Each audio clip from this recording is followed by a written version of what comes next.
Jadi Mbak Wati entah kenapa pagi itu pas di jam 2 pagi kebangun, firasatnya udah nggak enak aja nih Mbak Wati nih. Habis sholat tahajud tuh badannya kerasa berat banget, kayak mager banget mau pergi. Ditambah emang ada aja hal-hal yang kayaknya seperti dipersulit. Kayak tahu-tahu nih dia kan baru beli eyeshadow palette gitu yang isinya banyak gitu warna-warni, dan katanya sih menurutnya lumayan mahal. Yang sengaja emang dibeli buat acara ini kan karena dibayar gede juga. Tahu-tahu itu eyeshadownya jatuh gengs, gak ada angin gak ada hujan, dan ambiar itu isinya. Terus pas mau pergi si ibunya ini sempat muntah 2 kali. Yang tadinya udah dipaksa buat nggak usah ikut, tapi tetap ibunya ngotot mau ikut. Dan pas udah mau pergi nih keluar rumah, motornya pakai acara mogok, kagak bisa di starter. Nah jam segitu di situ mana ada angkot atau kayak taksi online ya, masih susah juga di daerah situ geng, di pelosok. Sampai akhirnya dia terpaksa bangunin tetangga sebelahnya tuh buat minjem motor. Nah, pagi-pagi masih jam 3, masih gelap tuh, yang akhirnya sampai kurang dari jam 4 deh pokoknya. Jadi lumayan cepet tuh, nggak macet lah pagi segitu. Ternyata katanya rumah itu besar banget dan udah banyak mobil parkir. Ya udah jadinya Mbak Wati ini kan fokus sama pengantin wanita dan ibunya fokus ngerias si Nyai sebelah-sebelahan tuh. Dan di kamar itu kaca riasnya gede panjang gitu, jadi satu kaca bisa buat 2 orang. Pas lagi fokus dia ngerjain make upnya, tahu-tahu dia melihat ada sebuah wanita pakai kemben hijau kayak lagi di belakangnya Nyai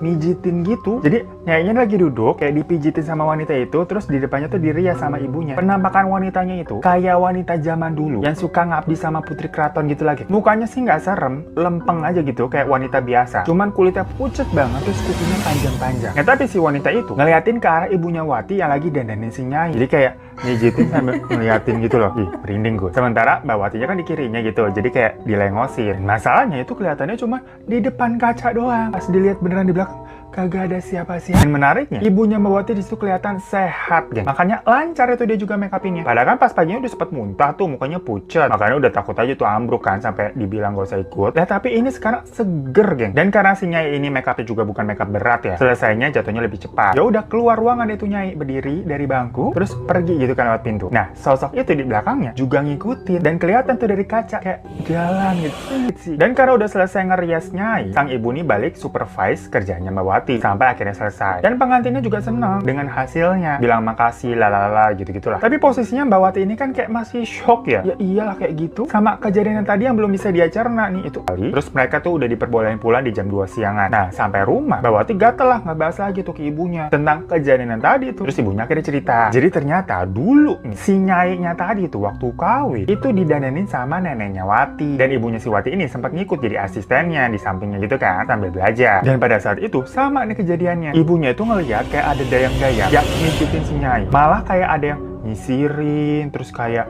mijitin kakinya juga. Lebih serem lagi dan lebih banyak